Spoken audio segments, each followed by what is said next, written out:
Bismillahirrahmanirrahim.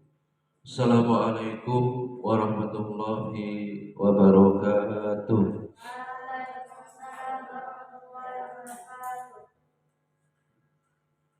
Alhamdulillah wassalatu wassalamu ala Rasulillah wa ala alihi wa sahbihi wa mawala.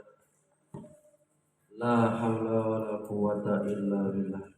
Rabbi israh li sadri wa yassir li amri wahlul 'uqdatam min lisani yafqahu qawli. Amma ba'du, puji dan syukur marilah kita panjatkan kehadirat Allah Subhanahu wa taala atas segala curahan nikmat dan karunia-Nya. Allah Subhanahu wa taala memampukan kita untuk dapat hadir di Masjid Taqwa ini dalam rangka thalabul ilmi, menuntut ilmu yang menjadi kewajiban kita sebagai seorang muslim. Harapannya seiring bertambahnya usia, bertambah pula ilmu kita, bertambah pula dengan ilmu itu keimanan kita, dan bertambah pula ketakwaan kita kepada Allah Subhanahu wa taala. Tidak ada yang tidak tanpa ilmu, ya semuanya menghajatkan ilmu. Salawat dan salam senantiasa kita sampaikan kepada junjungan kita Nabi Muhammad Sallallahu Alaihi Wasallam, keluarga beliau, para sahabat, tabiin, dan kita semua umatnya yang istiqomah mengikuti jejak langkah beliau ila yaumil qiyamah. Jadi alhamdulillah musim ujian UAS terus berjalan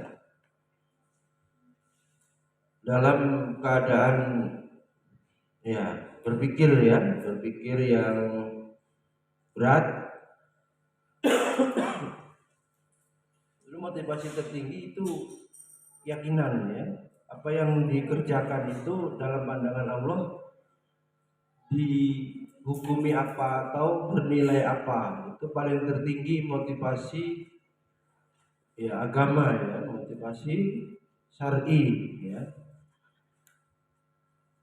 Oleh karenanya perlu dibangun akidah yang kuat, sambil mendalami, menelaah. Itu ada tugasnya, belum diberikan pertanyaan maka ditunggu, pengennya santri ini kan banyak beban,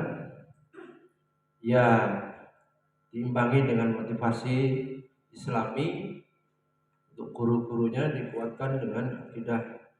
Guru-gurunya belum ada yang respon, kita tunggu 1-2 hari, ini hari Jumat. Adapun sekarang santri, kita lanjutkan motivasi islami muslim hebat. Judulnya motivasi islami menjadi muslim yang hebat. Jadi kalau dari pribadi biasa menjadi pribadi yang luar biasa. Din, geser sini. Din, pepetin, bangun. Juga, sop kedua, pindah dulu, bangunnya. Ustaz Abu Umar Abdillah, beliau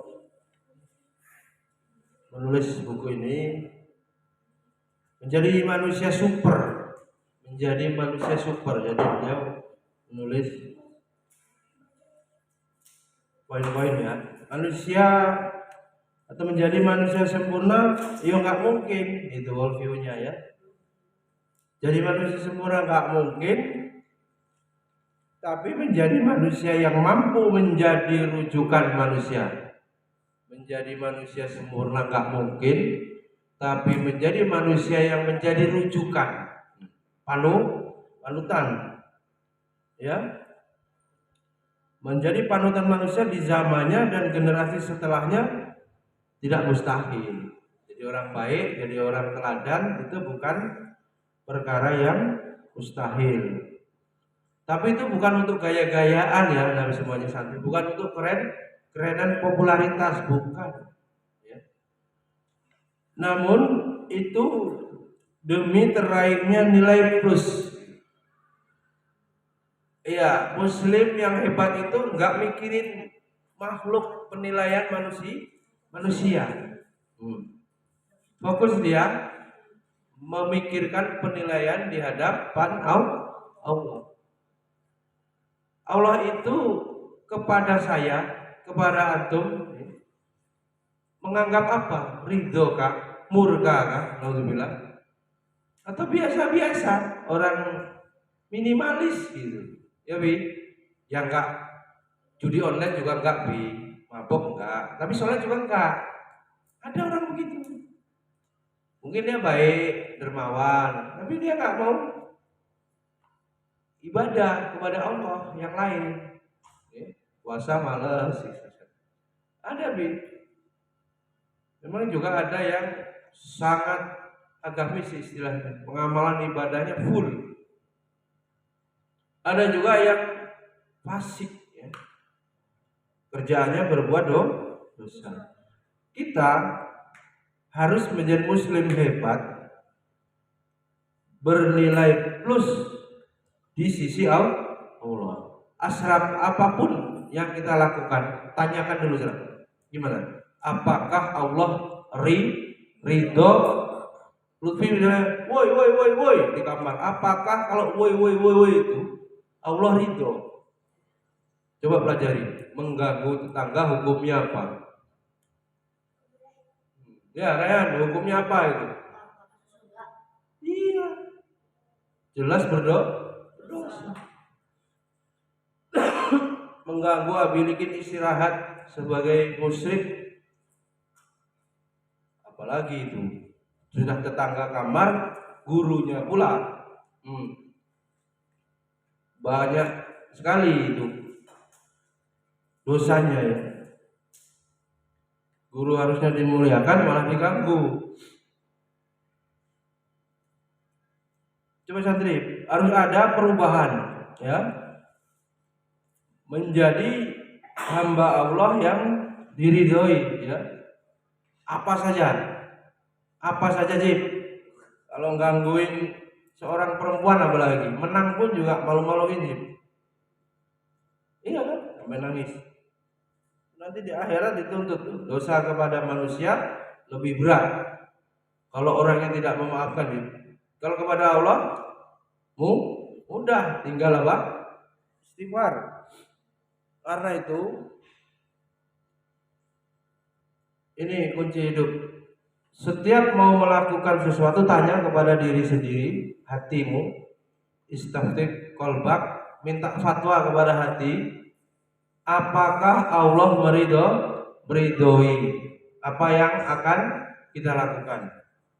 Karena orang yang menjadi pelopor ini, rujukan dan penyeru dalam kebaikan akan mendapat pahala. Kebaikannya sendiri juga pahala setiap orang yang mengikutinya. Jadi kalau Lutfi memperingatkan santri, ayo sholat sunnah, ayo murojaah, santrinya mengikuti, ya banyak lagi tuh, ada 10 orang, 12. Lutfi dapat pahala. Yang ngaji, yang mengikuti juga dapat pahala tanpa mengurangi pahalanya yang ngaji tadi. Lutfi juga dapat. Jadi bagaimana? Alangkah ya amar ma'ruf nahi mungkar itu ya pekerjaan yang paling mulia, dan memang itulah hidup sesungguhnya apa, bagaimana? Nabi yang dikerjakan Nabi itu loh yang harus diikuti gitu.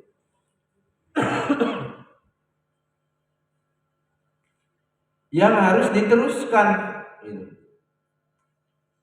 Apa yang terus dilakukan Rasul Rasulnya meninggal, terus kita lanjutkan. Inilah di antara sebab mengapa para sahabat itu mengungguli kita ya.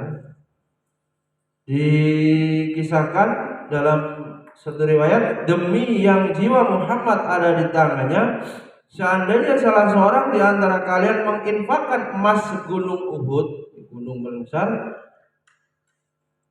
niscaya belum bisa menyamai satu mud sedekah mereka, bahkan apa? Separuhnya. Nih, keutamaan sahabat. Ketika sahabat itu menjadi murid Rasul, kemudian memiliki murid tabi'in, tabi'ut tabi'in, kemudian para ulama, sampailah ilmu itu kepada kita. Kebayang, kita yang mengamalkan ajaran Islam ini, amal soleh ini, pahalanya sampai kepada para sahabat. Ini kalau kita jelaskan sahabat tentu kepada Rasul, karena sahabat adalah muridnya Rasul, ya. Kenapa demikian? Ibnu Daqiq Al-Id menyebutkan salah satu sebabnya karena mereka memiliki ilmu yang nafi. Kalau santri ini sudah gak karu-karuan, tetap gak mau jadi guru, agak aneh. Di situ peluang turun menurun, beranak pinak, multi level amal itu disitulah jalannya. Peluang melanjutkan, orangnya sudah meninggal semua para sahabat tabiin, tapi pahalanya terus mengalir. Ya, itulah yang disebut ilmu yang nafi tadi. Maka ketika manusia ya melakukan kebaikan, ada sahabat Nabi Sallallahu Alaihi Wasallam yang tetap mendapatkan pahalanya. Dan ini berlaku ila yaumil kiamat. Mata rantai. Yang mencintai sekarang ya ulama ya. Sahabat gak ada, tabiin gak ada, tabiin gak ada, ulama. Orang alim. Siapa yang mencintai orang alim, mungkin saja akan ada dari anak keturunannya yang menjadi orang alim juga.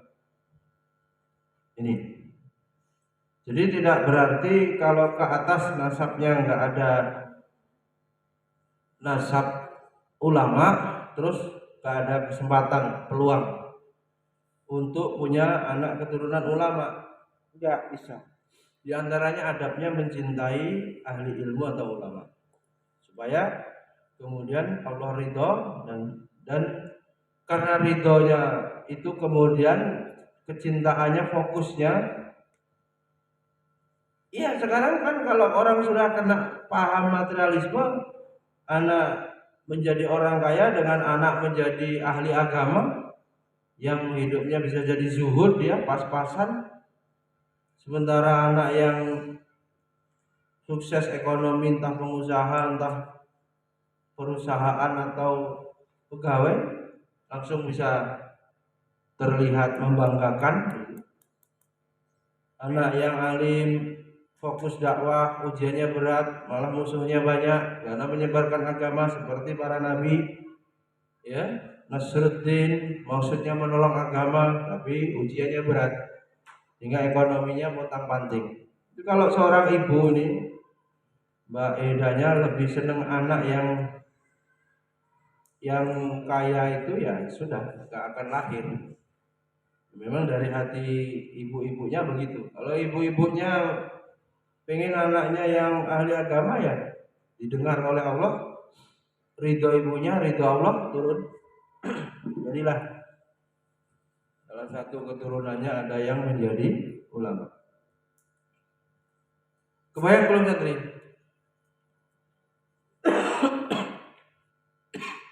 Belum. Jadi bagaimana? Kalau Abdullah menjadi ustaz, bagaimana? Peluangnya akan terus mendapat pahala walaupun Abdullah sudah meninggal. Apalagi Abdullah punya murid yang muridnya juga jadi ustadz lagi, coba.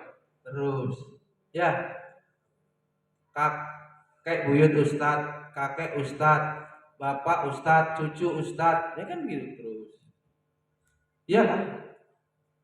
Sampai kapan? Sampai kiamat.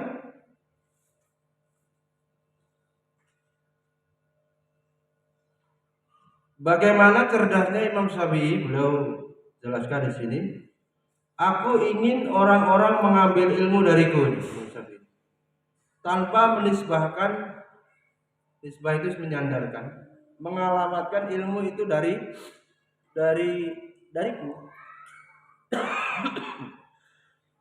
Satu sisi beliau ingin mendapatkan sebanyak mungkin orang yang bisa berpartisipasi untuk menambah pahalanya. Satu sisi beliau tidak menginginkan ketenaran. Gimana tadi? Imam Syafi'i berharap orang banyak mengambil ilmu, ya, karena beliau ahli hadis juga, selain ahli fikih, mengambil ilmu dari beliau. Tapi Tapi beliau tidak ingin tenar. Ada yang nggak pengen tenar, lagi pengen tenar nggak? Viral. Namanya pengen ninju pohon pisang, katanya apa? Salah minyak. Supaya pengen viral. Begitulah manusia, sangat sulit dicari orang yang tidak ingin tenar. Kuliah nih, apa yang dicari? Ujung-ujungnya happy ending, foto, selfie, wisuda.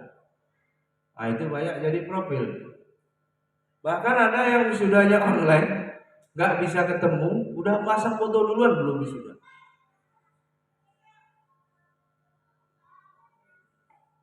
Bagaimana kalau Nabi ada fotonya, gimana? Tak pernah kita jumpai Rasulullah, para sahabat, foto-fotonya ada di masjid-masjid, nggak boleh. Cukuplah catatan malaikat yang tidak akan pernah luput, ya kan? Tidak ada rekaman amal-amal manusia yang selip. Imam Syafi'i tadi bagaimana adabnya? Pengen orang terus mengambil ilmu, sebab itu nanti antum akan dapat pahala dari pengajar itu. Yang kedua, beliau tidak ingin tenar. Ini tazkiyatun nafs. Sebab sekali meleset, belajar karena pengen dipanggil ulama, pengen dipanggil hafiz, pengen dipanggil sarjana tafsir,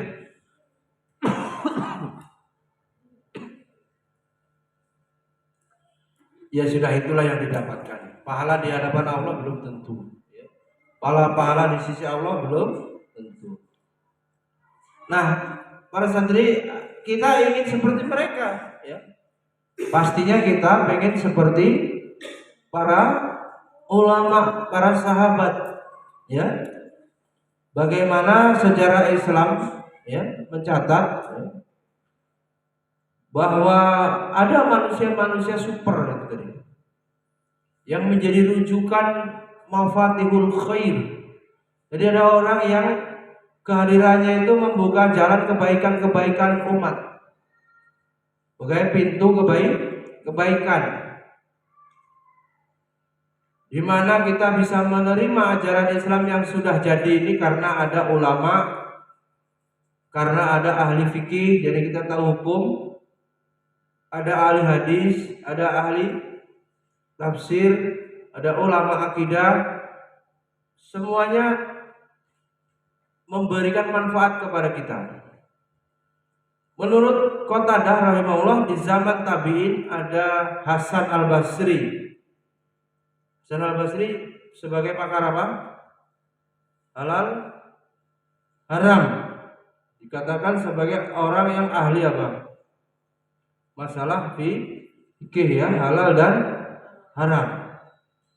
Ada Sa'id bin Jubair, yang paling ahli dalam masalah apa? Tafsir. Dan ada sahabat Atta bin Tabi'in, Atta bin Abi Rabah, yang paling paham tentang haji, manasik. Di kalangan para ulama mazhab ya, kita juga mengenal siapa? 4 mazhab itu, mulai dari Imam Hanafi ya, kemudian juga Imam Maliki, Imam Syafi'i, Imam Hambali. Beliau adalah bintang gitu ya. Ibaratnya bintang yang menerangi ya. Ilmunya bermanfaat betul bagi umat. Beliau juga orang yang cerdas, solih, lengkap nih, dobit. Tentu kita juga berusaha ya, bagaimana meniru anta ma'aman ahbabta. Kamu akan bersama orang yang kamu cintai. Kemudian juga setelah para ulama fikih, tafsir, juga ada ulama hadis.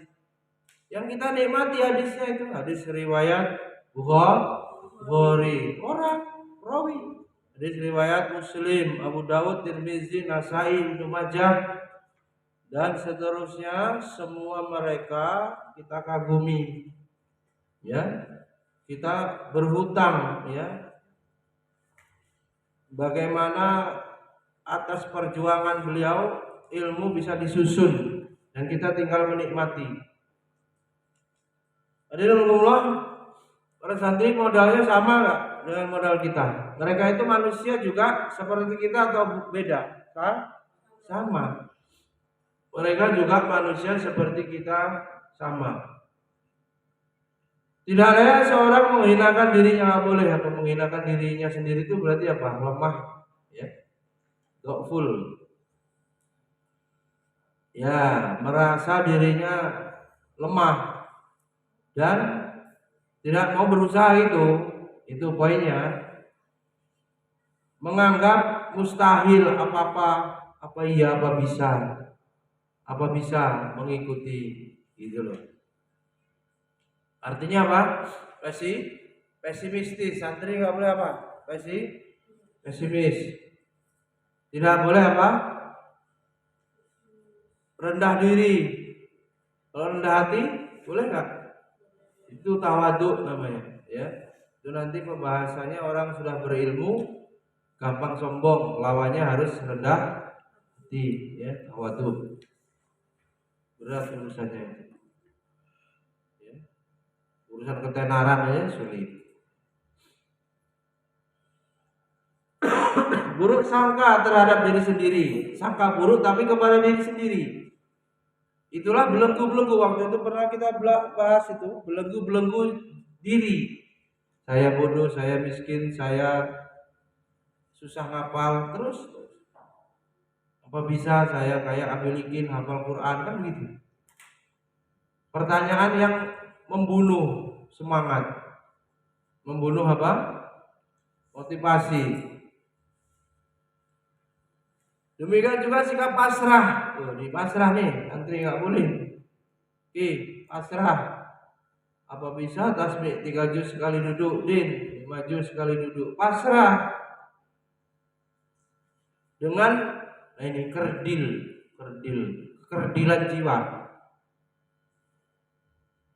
Dan menyengaja untuk membunuh, oleh parah ini, bunuh potensi. Ada orang begitu. Tidur aja, keluyuran, ya, Seninnya nggak mau belajar, alasannya sakit gigi, terus hampir begitu tiap pekan. Ya orang badan lemah ya, harusnya waktu istirahat, hari libur istirahat, bukan keluyuran. Sehingga pas hari Senin fit, memang mau untuk belajar waktunya. Waktu tenaganya dipersiapkan untuk belajar. Itu yang minggu banyak sana sini kan Seninnya biasanya sakit. Coba nggak berdaya nanti ditanya yang sakit kemana dia. Orang bijak mengatakan pandangan negatifmu, ini tulisan nih, pandangan negatifmu terhadap dirimu sendiri. Jib, bangun Jib. Tulis buat status di HP, nggak apa-apa kalau mau tulis. Derajat itu jangan cuma pegawai di penuntut ilmu, biar alim. Dunia kamu kejar nggak akan ketemu, tetap miskin. Tapi kalau orang alim mulia, sama-sama santai sudah siap, jadi juga nulis. Kamu jadi guru punya anak, punya istri. Siapa kamu wanita itu bengkok, harus diluluskan. Itu suami tanggung jawab. Oh ada Bigale ya? Bigale rajin semua. Mana cuma belum ada tapi. Pandangan negatifmu terhadap dirimu sendiri menyebabkan kerendahanmu. Jadi ngelak-ngelak diri sendiri. Ya berisi, paham maksudnya berisi? Berisi bisa dari ahli tafsir, tapi karena direndah-rendahkan dirinya nggak jadi-jadi. Ahli skripsi pun belum jadi. Dan pandangan positifmu terhadap dirimu sendiri menjadi sebab kesuksesanmu. Jadi gimana? Kekuatan diri ya. Saya bisa sukses, optimis. Itu menjadi sebab kesuksesan. Jadi nggak pernah nyalahin siapapun loh. Sekolahan itu, kampus itu bukan ukurannya loh. Ukurannya manusianya, SDM-nya, orang yang kuliah itu. Pondok yang hebat, sudah pernah jaya. Tapi kalau santri yang mondok di situ males, ya nggak otomatis. Sistemnya bagus, tapi orangnya nggak mengikuti sistem, malah ngacak-ngacak buat aturan sendiri. Apa? Rehan, ulangi. Pandangan negatifmu, baca catanya. Pandangan negatifmu terhadap dirimu sendiri menyebabkan apa? Kerendahanmu. Dan pandangan positifmu terhadap dirimu sendiri menjadi sebab kesuksesanmu. Siapa bisa menjelaskan lebih luas? Ada dia? Ada contohnya? Din, Asraf. Itu kalam bijak, perkataan hikmah. Ahli bijak, orang bijak, ahli hikmah. Bisa jadi itu juga intisari dari memahami ayat, intisari dari memahami hadis yang ulama kemudian tulis ya. Karena mungkin tidak ketemu ulamanya siapa, tapi itu menjadi kata-kata bijak. Jadi kalau mau jadi hafiz, mau jadi juara kelas untuk yang positif itu prestasi, gimana caranya Din? Jelasin itu. Pandangan negatifmu itu maknanya apa? Negatif itu maksudnya apa? Coba dijelasin. Serap, jelasin.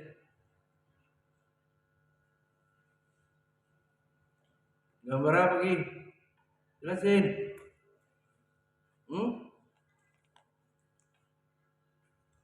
Wahfi, Lutfi.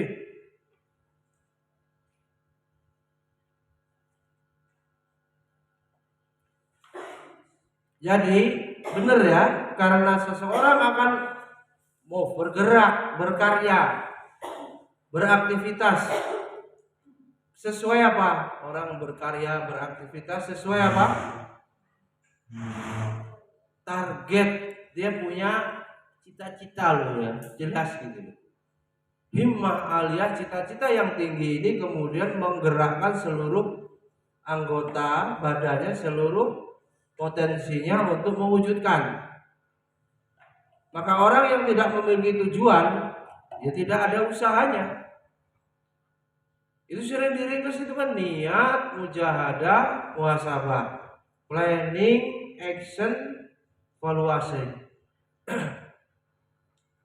Ya orang nggak jelas kok hidupnya mau kemana. Kalau umum disuruh kita bercita-cita meraih jannatul firdaus, surga Firdaus. Turunannya ya nanti status-status dalam ajaran Islam menjadi orang yang mutakin, menjadi orang yang muhsinin, menjadi orang yang mukhlisin, ya.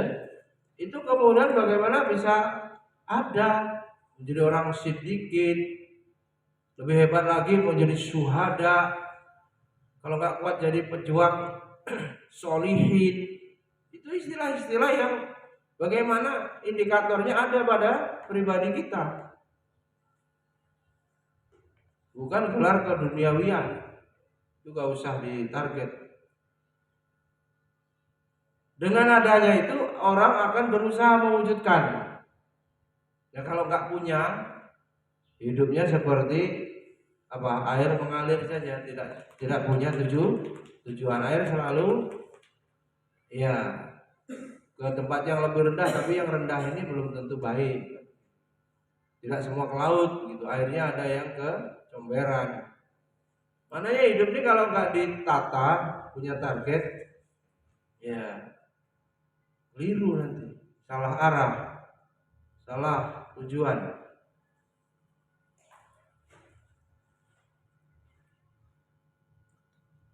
Kalau orang tidak punya target, akhirnya ya asal aja. Tapi kalau punya target, bagaimana? Akan berusaha mewujudkan, berusaha dengan sungguh-sungguh, akhirnya dia berhasil, akhirnya dia produktif. Oleh karena itu tidak ada alasan pesimis santri. Musim ujian masih panjang, apalagi kalau tidak hafal tasmi pertama tidak boleh pulang. Hafalkan. Yang hafal tinggal bisa jadi ya dia milikin. Kalau sudah lancar betul, walinya pengen hadir, bisa kita persilakan hadir sekaligus ya LPJ lah, laporan pertanggungjawaban. Untuk jadwal-jadwal yang ada itu belum divideokan biar lancar dulu. Tapi kalau sudah bisa kita panggil. Antum punya orang tua, antum bertanggung jawab kepada orang tua. Pondok menerima santri dari walinya amanah, bertanggung jawabkan. Mananya? Siap-siap, buktikan ya.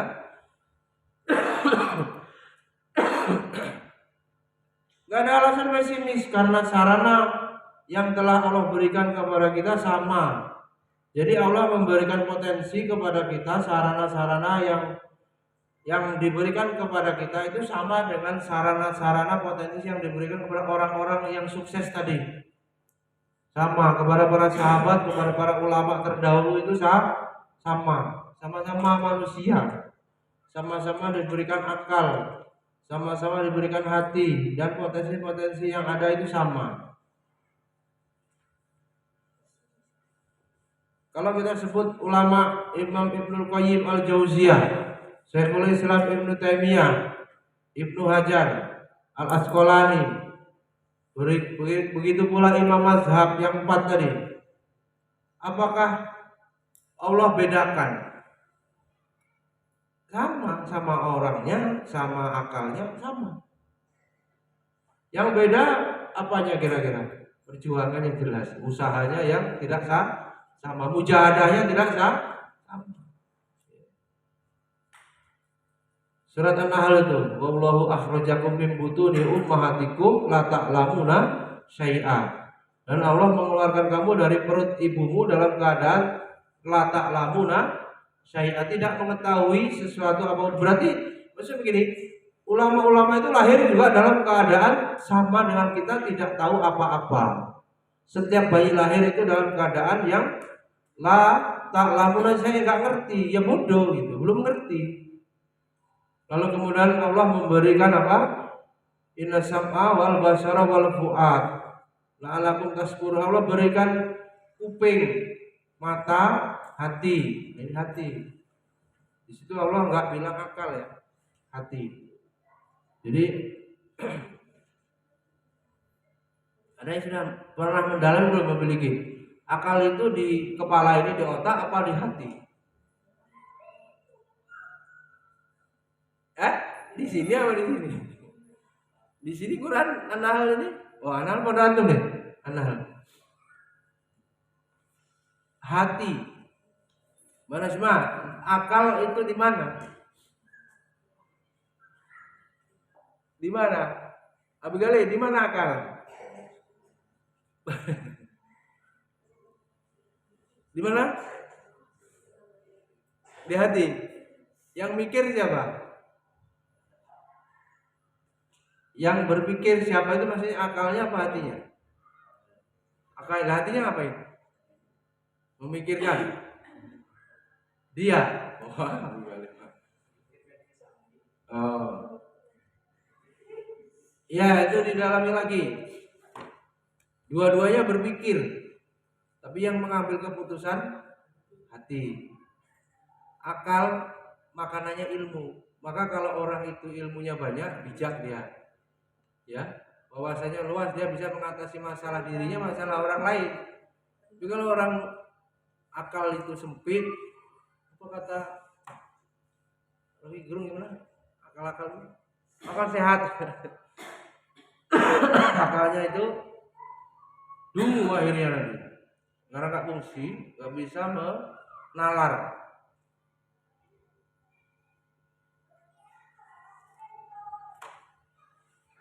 Bahkan Ustadz Budi itu beliau bilang kalau orang cerdas itu sudah tahu gambaran nanti itu sekian masa yang akan datang. Bukan ramal loh ya, karena ilmu itu kan bisa membaca keadaan. Iqra itu membaca keadaan. Oh, ini kalau masuk semester 1 ini nggak berubah, malah jadi beling, jadi nanti semester 8 pun lebih beling gitu. Ini kalau mondok 6 bulan ini nggak berubah Habib Rusdi, nggak bisa dirubah dengan sistem. Oh, 3 tahun juga tambah parah, ngamburadul, hidupnya acak-acakan. Ngurusin bukunya sendiri aja nggak beres. Jadi Habib masih nemu buku anak tahfiz pagi itu di kantor, di TK. Tahfiz pagi bukunya kok ada di situ. Itu aja nggak beres, bagaimana mau beresin umat? Berat. Ini pribadi yang teliti, cermat, itu latihannya lama. Ya kan? Beresin ngatur waktu, melawan mata, melawan perut. Ya kan di situ ada kesabaran, keadaan-keadaan ya Ashraf yang peraturan pondok yang kemudian tidak mungkin mengikuti semua keinginan masing-masing santri. Di situ maknanya ujian. Nanti antum pengen makan ini, pondok nggak ada, ya kan? Makanannya beda. Antum pengen main, masih disuruh taklim. Anak-anak lari-larian, ya Ki. Ini malah disuruh taklim, motivasi lah, apalah ada aja, Bi. Nanti kalau kamu antum sudah lulus, Allah menetapkan takdir yang tidak sesuai dengan keinginan antum sudah biasa. Nah, emangnya hidup ini semuanya indah sesuai dengan angan-angan kita? Hah? Hidup kaya raya. Oh gimana itu lagunya? Poya-poya, tua, sampai masuk surga kaya raya ya, masuk surga. Mati masuk surga. Seindah itu. Ya Ki. Tapi malas-malasan. Bagaimana? Mustahil. Memang simulasi kesulitan hidup ini dilatihkan di pondok ini. Dilatihkan di pondok agar nanti terbiasa atau siap dalam apa? Menghadapi apa? Beban, ketidaknyamanan lah. Sementara itu takdir Allah. Nah, kita kembalikan muaranya. Bagaimana kita mendapatkan ridho Allah, termasuk meridhoi segala ketetapan Allah. Nah, itu berat. Sehingga kemarin kita tidak boleh suuzon kepada Allah, buruk sangka kepada Allah. Berat. Latihannya berat. Dari ayat tadi semua kita setarnya sama, tidak tahu. Maka kemudian bisa menjadi tahu atau menjadi ahli dalam bidang-bidang tertentu. Jawabannya ya karena belajar. Jadi punya kesempatan yang sama, tidak perlu pesimis ya. Semuanya punya kesempatan yang sama untuk sukses. Baik, itu komentarnya. Sekarang ditantang kita para santri musim ujian ini, buktikan Islammu. Beliau tulis buktikan Islammu, ya Allah. Jadi kita ini disuruh buktiin. Bagaimana membuktikan keislaman kita? Bukti seseorang memiliki atau merasa memiliki Islam, meyakini kebenaran Islam, dan bahwa Islam menjadi darah dagingnya, adalah ketika ia memiliki kepedulian terhadapnya. Buktinya kita peduli kalau kita memang benar orang Islam. Bahkan pembelaan terhadap Islam, pengorbanan untuk Islam,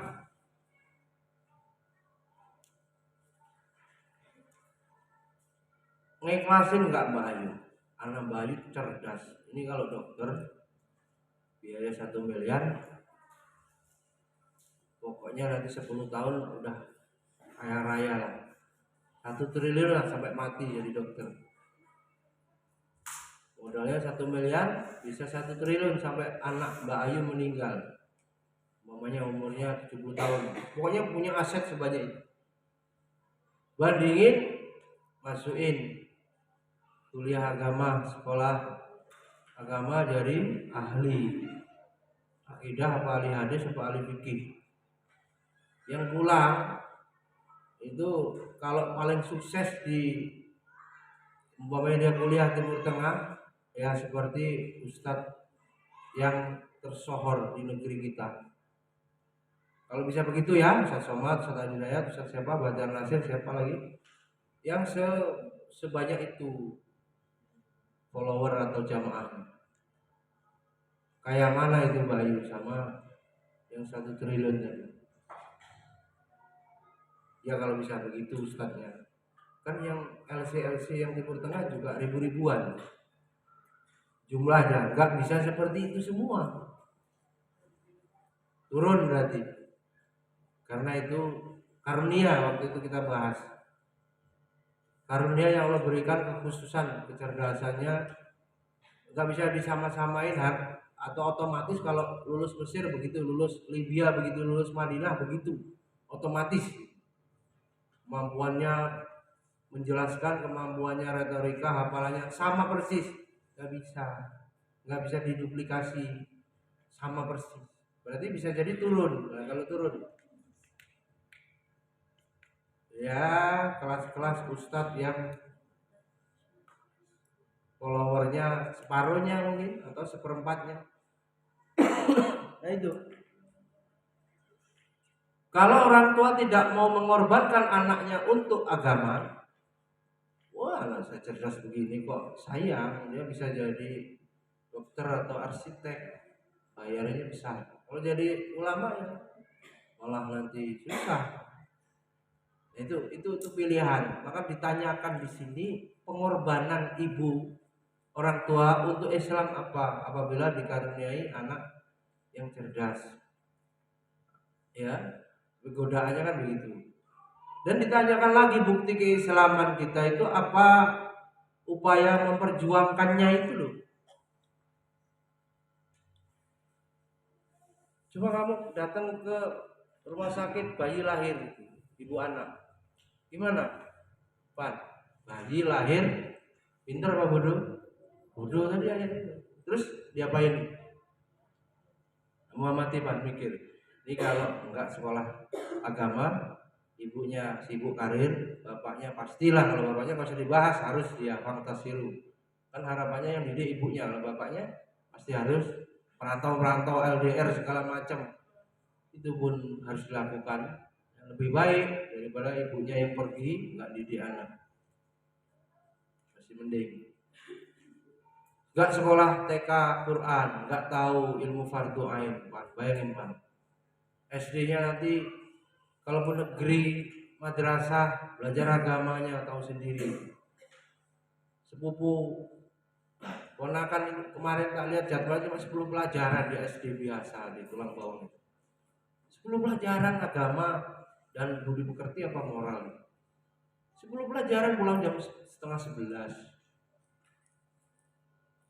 Terus nanti MTS-nya mau mondok gitu. Ya dia dasar-dasarnya udah biasa santai. Mondok ini 24 jam. Terus ya kalau nggak mondok gimana? Sekolah biasa lagi atau MTS? Pulang jam 1, jam setengah 2. Kalau yang bisa sekolah, kalau yang enggak, pan, selip dia pergaulannya salah. Jadi apa itu? Kriminal, ya kan? Membuat kerusakan. Lah kalau banyak begitu, isinya bumi ini apa? Orang yang bermaksiat kepada. Lah siapa yang ngurusin? Kalau sudah banyak maksiat apa? Kemarin sudah ada gempa. Lantaran banyak orang homo dan berzina, kawin kontrak di antaranya. Belum lagi kafe-kafe yang isinya mah ya. Jadi kita ditanya oleh Allah, Asyraf, siapa yang memperjuangkan Islam? Siapa? Kalau orang Islamnya jadi muslim yang pasif, muslim minimalis.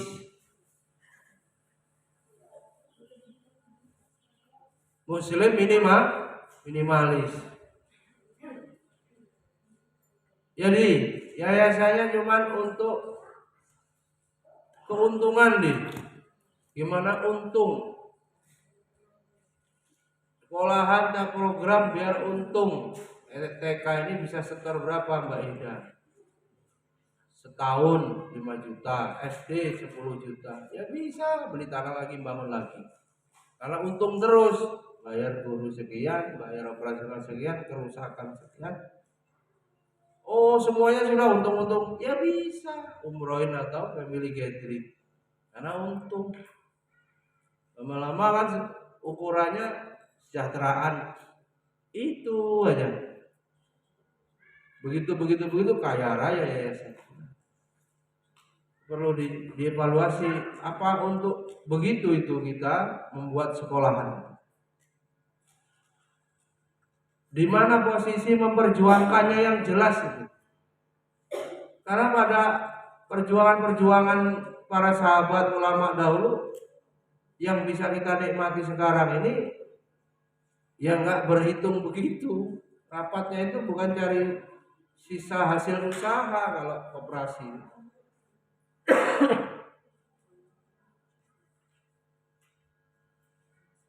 Jauh ya. Bagaimana perjalanan target dakwah itu bisa terus istiqomah. Maka kita tidak boleh menjadi muslim yang pasif. Itu tadi awal habis sampaikan belajar agama juga enggak, gitu kan? Nakal juga enggak sih, cuman gitu-gitu aja, minimalis. Gitu. Maka bukti Islam kita kepedulian dibuktikan dengan keseriusan untuk mendalami Islam. Apa guru kok belajar harus disuruh-suruh? Berhenti jadi guru. Di deadline dimarahin.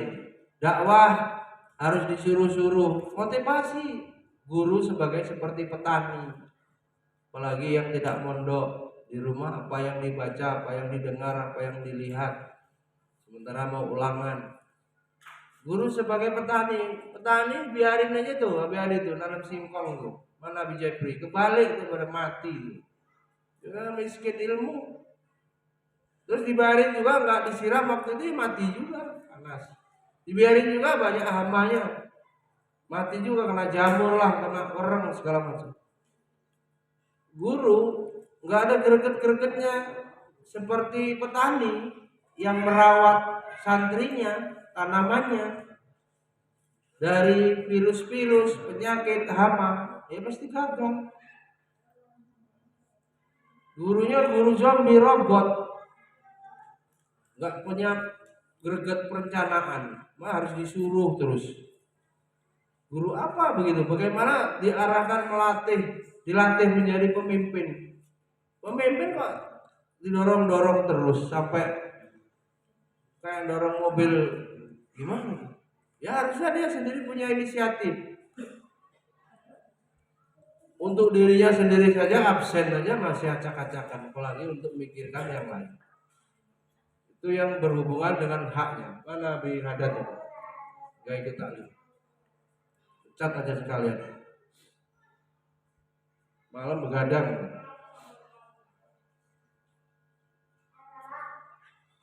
Kemana? Di Rusdi aja mau ikut taklim. Jadi kemana begadang?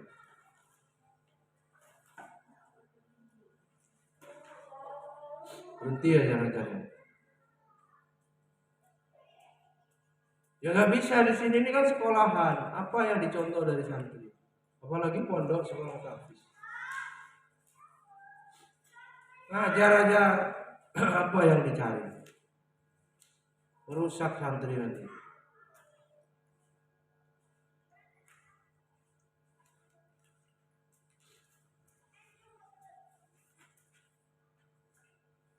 Bukti Islam memperjuangkan, peduli. Bagaimana sejarah menerangkan kegigihan para ulama dalam mencari ilmu nih, Andre? Ini bakti antum kepada orang tua ini, belajar mencari ilmu sekaligus nanti itu untuk cara untuk membela agama ini. Sejak awal Islam para sahabat itu ya seperti sahabat Jabir bin Abdullah mencari Pak. Nanti ditambah ceritanya Jib.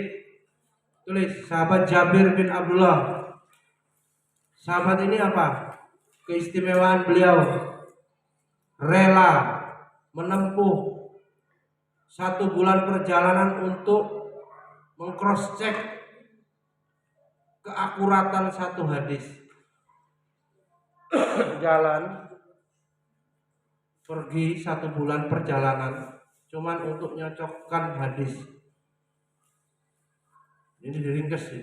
Umpamanya dari Mekah ke Irak misalnya, jalan kaki itu hanya untuk mencocokkan kesohihan hadis ini benar apa enggak. Jalan 1 bulan. Siapa yang bayar? Enggak ada. Beliau jadi ahli hadis. Bagaimana pembelaan terhadap Islam dibuktikan dengan girohnya, semangatnya. Pembelaan terhadap Islam dibuktikan dengan apa? Giroh, semangatnya. Apa semangatnya? Yang tidak rela Islam dicela. Tidak akan membiarkan orang-orang mencela Allah dan Rasulnya. Enggak boleh menghina agamanya. Meskipun ia harus berhadapan dengan keluarga terdekatnya. Ini seperti siapa? Sahabat Abdullah bin Ubay yang kemudian mendengar ayahnya telah mencela Nabi, bapaknya hina Nabi, sedangkan dirinya orang yang mulia, maka ia cegat, hadang bapaknya itu saat mau ke Madinah. Beliau berkata kepada ayahnya, aku tidak akan membiarkanmu memasuki Madinah sebelum bapak mengatakan bahwa Nabilah yang mulia dan bapaklah yang hina. Bapaknya menghina Nabi, cegat. Bapaknya mau ke Madinah, dicegat. Disuruh apa? Suruh merubah statementnya itu, suruh mengatakan Nabi mulia, bapaknya yang hina. Itu ada dalam kitab Tafsir Ibnu Katsir. Itu bukti keislaman, ya. Kemudian tentang pengorbanan dan perjuangan untuk Islam. Sahabat siapa? Mus'ab bin Umair menjadi teladan yang luar biasa. Sejak masuk Islam, penampilannya sudah berubah drastis. Sejak masuk Islam, awalnya seorang yang glamor, gimana? Abi Rusdi, glamor. branded ya, glamor itu menunjukkan dia pakaiannya mewah-mewah gitu. Ya. Suka bermewah-mewah. Itu sebelum masuk Islam. Pakai lepis mungkin ya, menunjukkan lepis itu udah ada tuh videonya. Nama keturunan Yakub yang kafir masih seneng lepis tapi ya. Mendadak harus ya dia yang awalnya pakai pakaian halus berubah zuhud pakai pakaian yang kasar. Tuh. Karena orang tuanya yang kaya raya nggak mau lagi nganggep dia anak. Dia apa? Rela meninggalkan harta, meninggalkan atau dijauhi, dibuang oleh orang tuanya untuk Islam. Sahabat Mus'ab bin Umair. Beliau juga menyanggupkan diri membuka lahan dakwah di Madinah. Wah, bikin buat pondok di mana yang baru itu? Sisir barat. Ujung pinggir laut gitu. Biar bisa wisata terus begitu. Ya. Buka lahan dakwah. Di sana boro-boro suruh bayar SPP 500. Gratis aja nggak mau ngaji. Ayo gimana? Maka orang besar Kiai Haji Zarkasi pendiri Gontor kan begitu. Bukan yang bergelar yang kaya raya. Orang besar, orang yang mau memperjuangkan agama. Mungkin dia ada di kampung-kampung, kiai kampung lah, ustadz kampung. Malah genah itu. Pagi dia ke sawah, sore ngajar TPA, itu enggak banyak beban. Malamnya ngajar ibu-ibu apa bapak-bapak. Begitu aja anak-anak santri bisa begitu udah bagus. Yang penting hidupnya manfaat untuk agama. Ini resikonya apa? Mus'ab bin Umair dibuang sama orang tuanya karena masuk Islam, karena membela kebenaran. Beliau juga mengungkapkan diri membuka lahan hingga Allah memberkahi dakwah tersebut. Dalam waktu yang tidak begitu lama Islam telah menjadi besar, dominan di Madinah. Jadi beliau yang berdakwah di Madinah. Kisah tentang hal ini ya sudah masyhur ya, dicari di sirah sahabat. Kemudian juga ada lagi Umair bin Wahab. Ada lagi siapa? Umair bin Wahab. Ini orang Quraisy, jagoan. Yang tadinya paling getol, preman, memusuhi Islam, Al-Gojo, mau memerangi Islam dan pemeluknya saat itu. Tapi setelah beliau masuk Islam, maka beliau mendakwai atau berdakwah ke seluruh wilayah yang belum pernah ada orang yang berdakwah di situ, berani ya, karena preman dulunya dakwah di tempat-tempat yang nggak terjangkau ya, yang belum terjangkau sebelumnya, sehingga orang-orang banyak yang masuk Islam karena perjuangan beliau itu. Kemudian juga para sahabiah, ada wanita. Tahu apa enggak? Namanya Ummu Syarik. Keyakinannya yang dalam tentang kebenaran Islam membuat beliau tak mampu tinggal diam. Namanya Ummu Syarik. Ia ingin hidayah itu juga dirasakan oleh keluarganya, ini berdakwah di keluarga, tetangganya juga, dan sebanyak mungkin manusia. Semangat dakwah. Beliau berdakwah dengan sembunyi-sembunyi. Hingga akhirnya beliau ditangkap dan disiksa.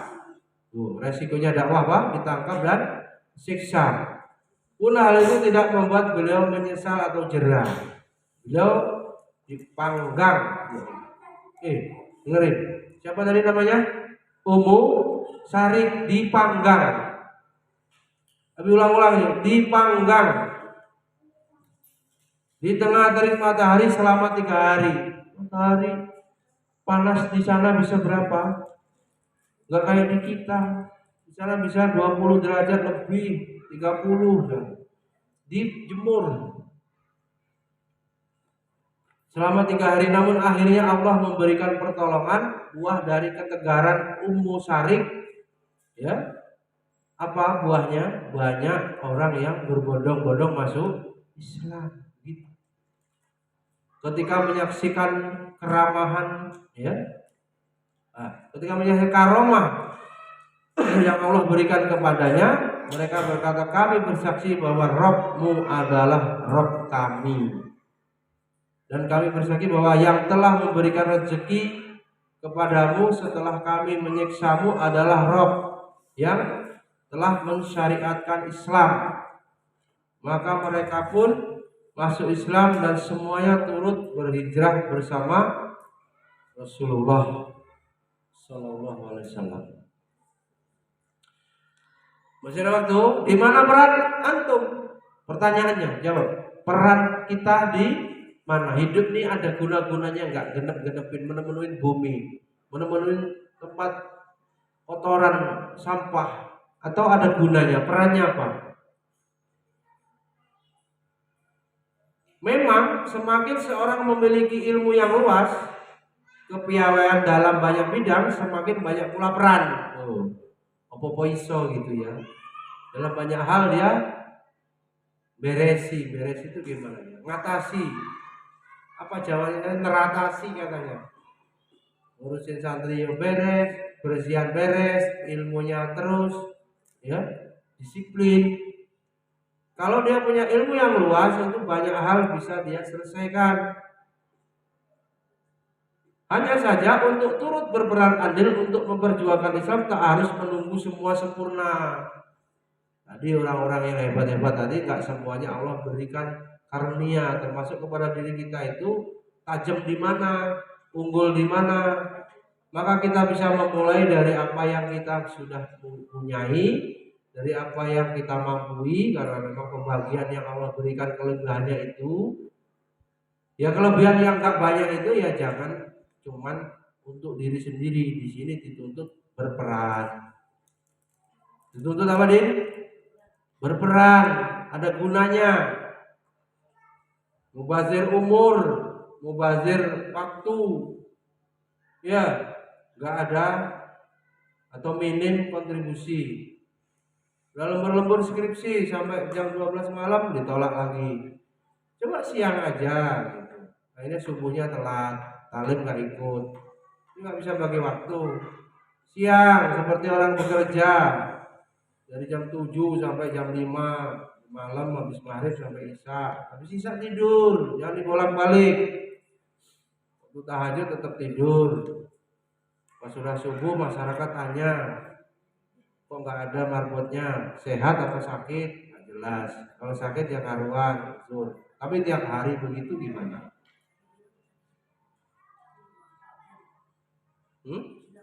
Apa?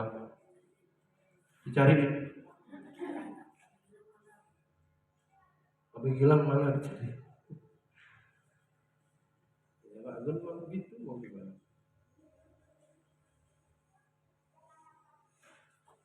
Mikir ya, mikir sendiri bisa berperan apa?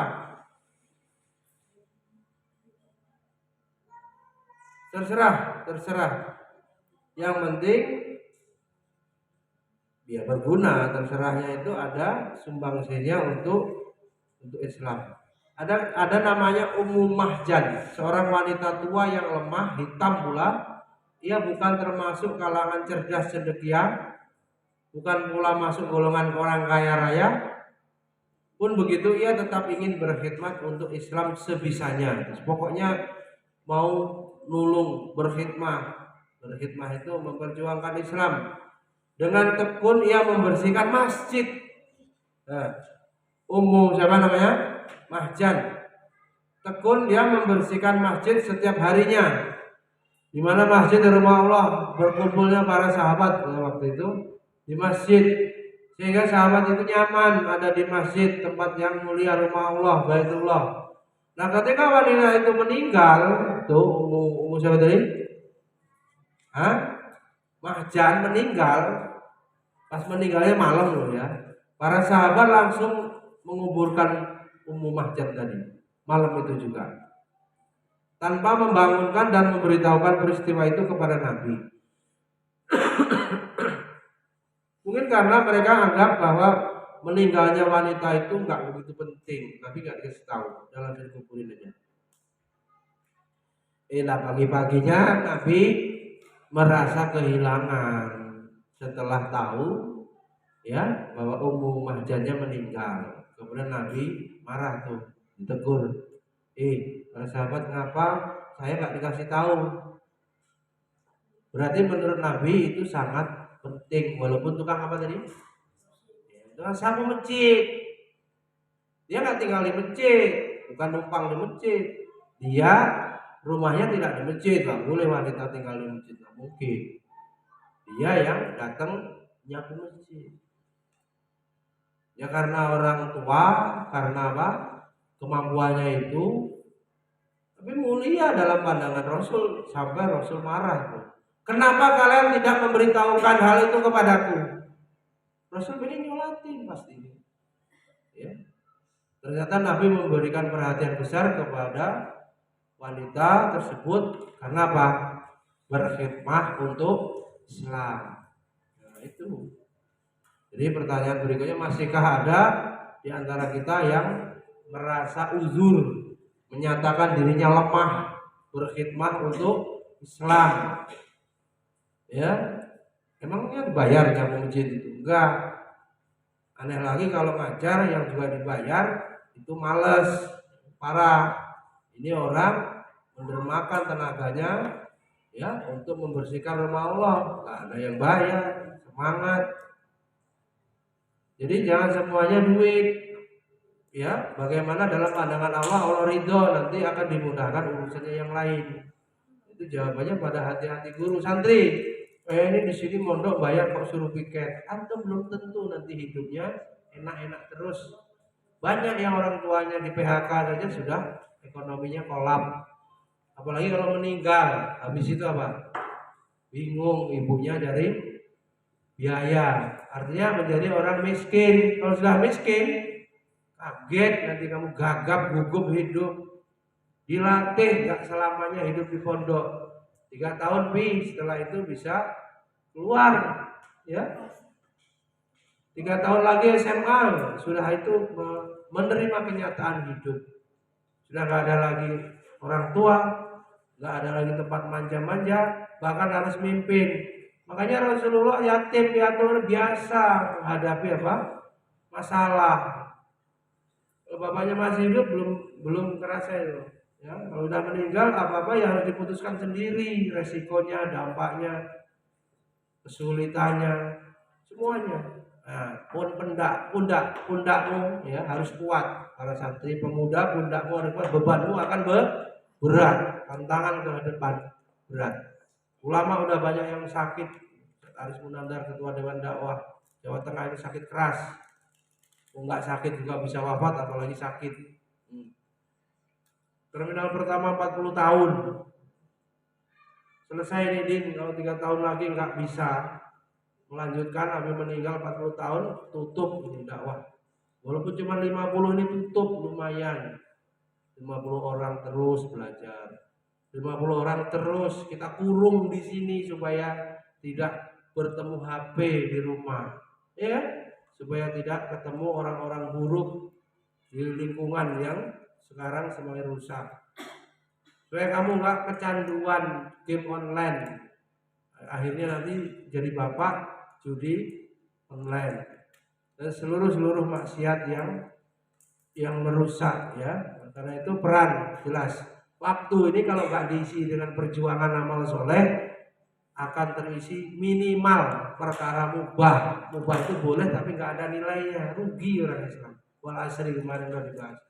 Maka pilihannya diisi dengan amal soleh. Subhanakallahumma wa bihamdika asyhadu an la ilaha illa anta astaghfiruka wa atubu ilaik. Assalamualaikum warahmatullahi wabarakatuh.